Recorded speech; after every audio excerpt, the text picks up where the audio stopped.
एक तरफ जो मुख्यमंत्री बिहार में पुल नहीं बना पा रहे, वो विपक्षी ब्रिज कायम कर रहे हैं, विपक्षी एकता का ब्रिज। तो भैया ये जो विपक्षी एकता का ब्रिज है ना, ये भी ऐसे ही धराशायी होगा जिस तरीके से पुल का हर्ष हुआ है, वही हर्ष इनकी तथाकथित विपक्षी एकता। विपक्ष के लोग एक साथ आके तस्वीरें जरूर खिंचा सकते हैं, और वो तस्वीरें आज से नहीं भैया, हम लोग 2014 से देखते आए हैं। लगातार बार बार ये लोग तस्वीरें खिंचवाते हैं एक दूसरे के साथ हाथ पकड़कर, पर उसके बाद जब चुनाव आते हैं तब तक ये भानुमति का कुनबा बनते बनते बिखर जाता है। कई राज्यों के मुख्यमंत्री का आपने जिक्र किया, वो ऐसे मुख्यमंत्री हैं जो प्रधानमंत्री बनने की रेस में हैं, वो ऐसे मुख्यमंत्री हैं जिनकी अपनी महत्वाकांक्षाएं, व्यक्तिगत महत्वाकांक्षाएं इतनी ज़्यादा हावी हैं कि वो किसी दूसरे दल के साथ गठबंधन कर कर किसी दूसरे का नेतृत्व स्वीकार करें, ये होगा नहीं। जब बिहार की जनता ने ही इनको नकार दिया, जब बिहारियों ने ही इन्हें अपना मुख्यमंत्री नहीं माना, तो देश के लोग इनको अपना प्रधानमंत्री मानेंगे? ये हो ही नहीं सकता।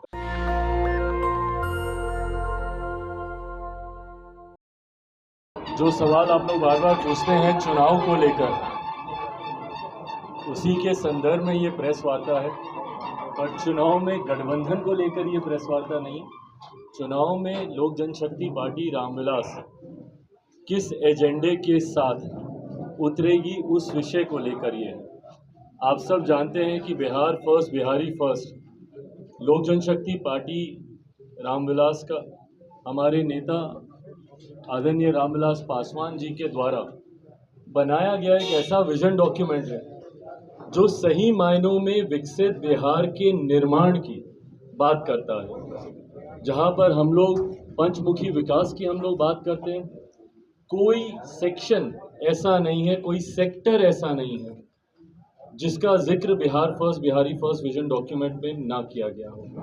कैसे यहाँ पे प्रति व्यक्ति आय को बढ़ाया जाए, कैसे यहाँ पे किसानों की समस्या का समाधान किया जाए, युवाओं की समस्या विभिन्न क्षेत्रों में, पढ़ाई लिखाई, खेल कूद, शिक्षा, रोजगार, हर क्षेत्र में जो युवाओं की समस्या है उसका कैसे समाधान किया जाए, महिलाओं की समस्या का कैसे समाधान किया जाए, मजदूरों की समस्या का कैसे इसमें समाधान किया जाए, IT job, IT sectors, industrialisation कैसे आएगा, पर कैपिटा इनकम कैसे, टूरिज्म को कैसे बढ़ावा दिया जाएगा, हर सेक्टर का की बात बिहार फर्स्ट, बिहारी फर्स्ट करता है।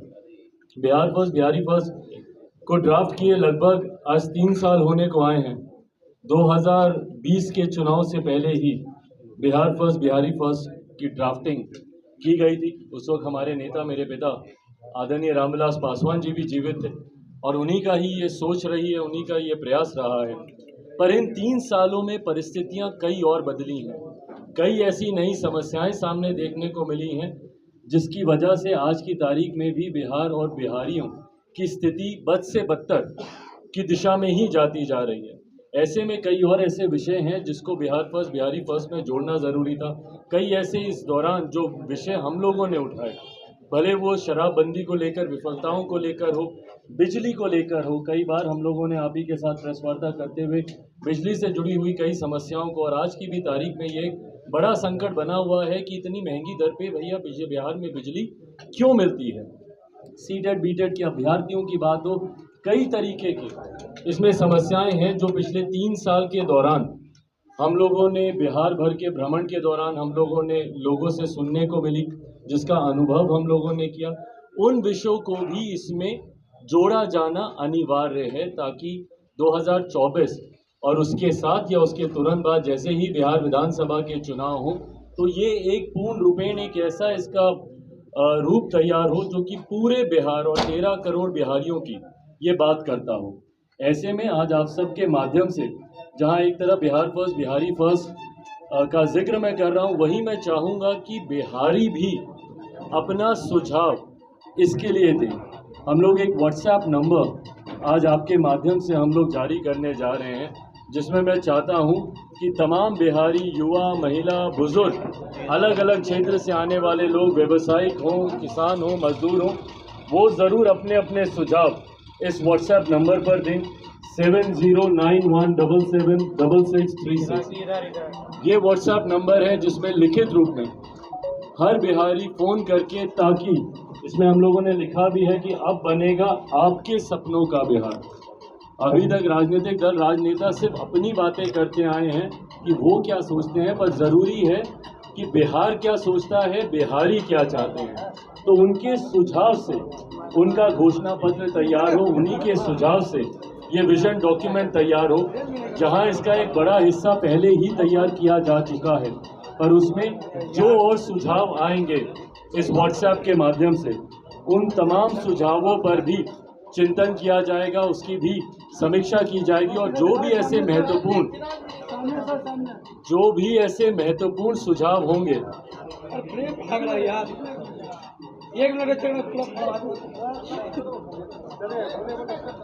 जो भी ऐसे महत्वपूर्ण सुझाव होंगे, इसके लिए बाकायदा हमारी तरफ से एक समिति का गठन किया गया है, जो इस बात को निर्धारित करेगी कि जो भी सुझाव आ रहे हैं, और उसमें तमाम प्रकोष्ठों के हमारे प्रदेश अध्यक्ष हैं, उनके प्रकोष्ठों के भी द्वारा कई ऐसे विषय हम लोग की जानकारी में आएंगे। युवा, महिला, अति पिछड़ा हो, किसान प्रकोष्ठ हो, मजदूर प्रकोष्ठ हो, अल्पसंख्यक प्रकोष्ठ हो, जितने भी ऐसे प्रकोष्ठ हैं उनके माध्यम से छात्र प्रकोष्ठ हो।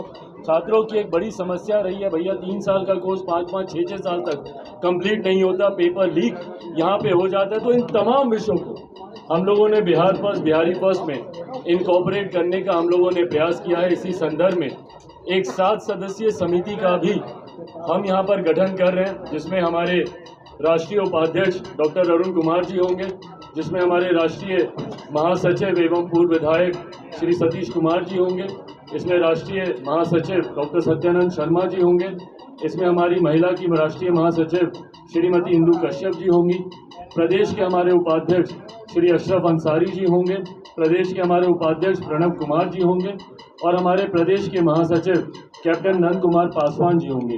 ये 7 सदस्य लोगों की इस समिति का गठन किया गया है।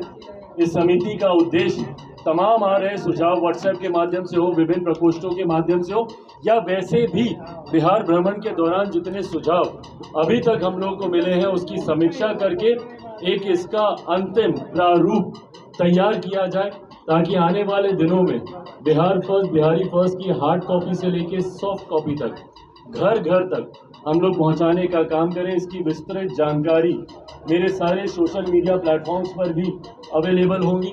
ट्विटर प्लेटफॉर्म हो, फेसबुक का हो, इंस्टा का हो, जितने भी हमारे सोशल मीडिया के प्लेटफॉर्म्स हैं, उस पर भी इसकी विस्तृत जानकारी वहाँ पर दी जाएगी कि अभी तक हम लोग क्या सोच रहे हैं, आने वाले दिनों में क्या क्या सुझाव आ रहे हैं, या उसके माध्यम से कहाँ पर लोगों को सुझाव देने हैं। तमाम नंबर्स भी सोशल मीडिया प्लेटफॉर्म पर सबके साथ शेयर किए जाएंगे।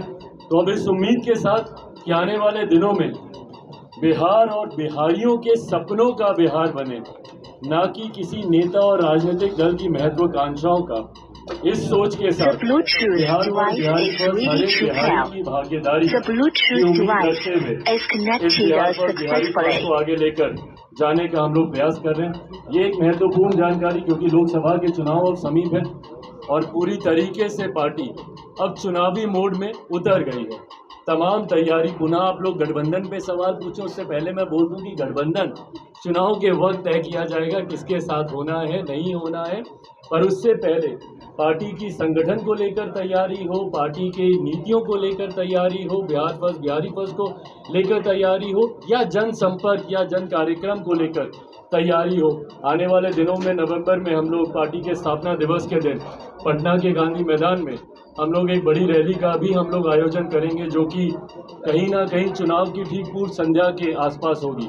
28 नवंबर को पार्टी का स्थापना दिवस होता है।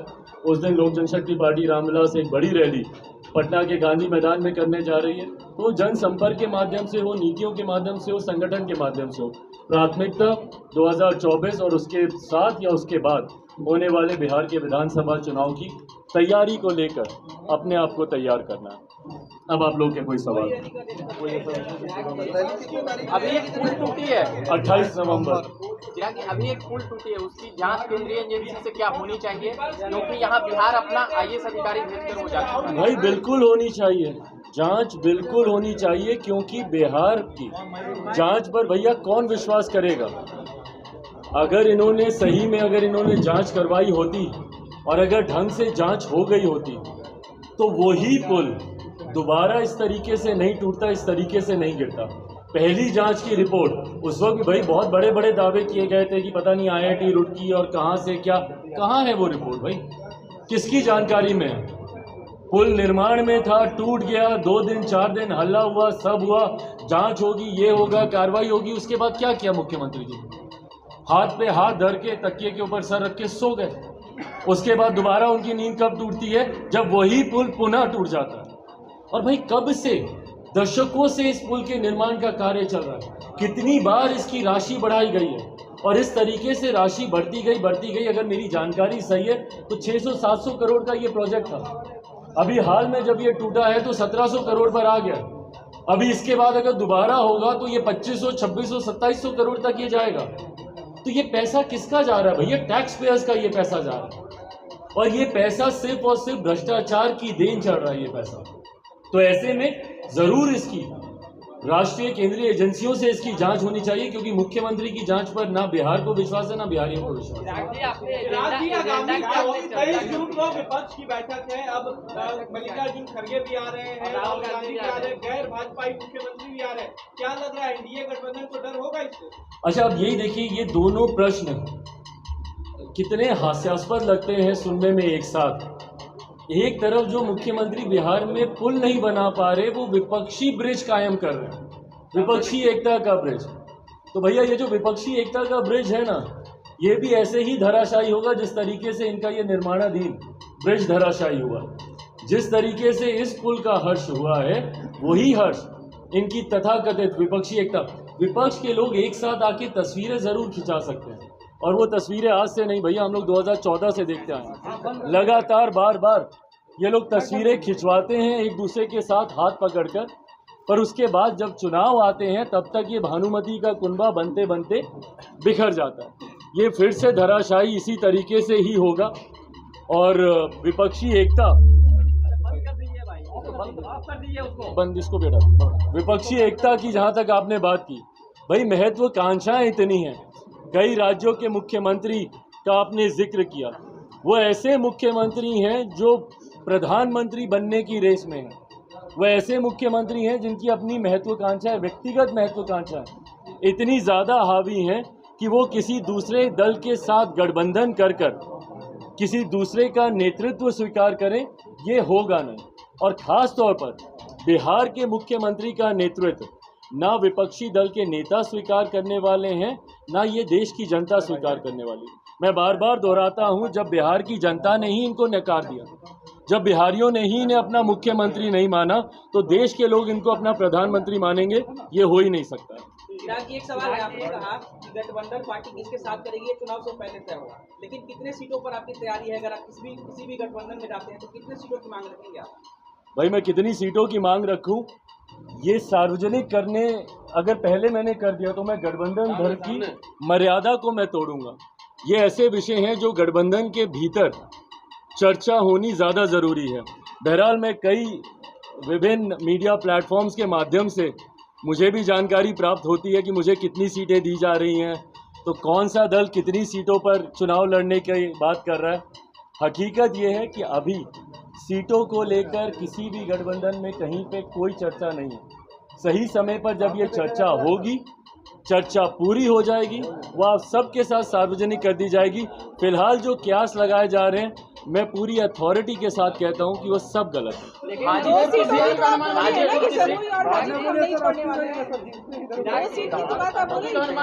भाई हमारी तो हाजीपुर हमारे पिता की सीट रही है, हम क्यों छोड़ेंगे? से लड़ने की बातें आपकी तरफ से आ रही है, चिराग पासवान अड़ने वाले हैं हाजीपुर पे। हमको अड़ने की जरूरत क्या है भाई? चाहिए एकदम, इसमें अड़ने की क्या बात है? कुछ तो प्लान होगा।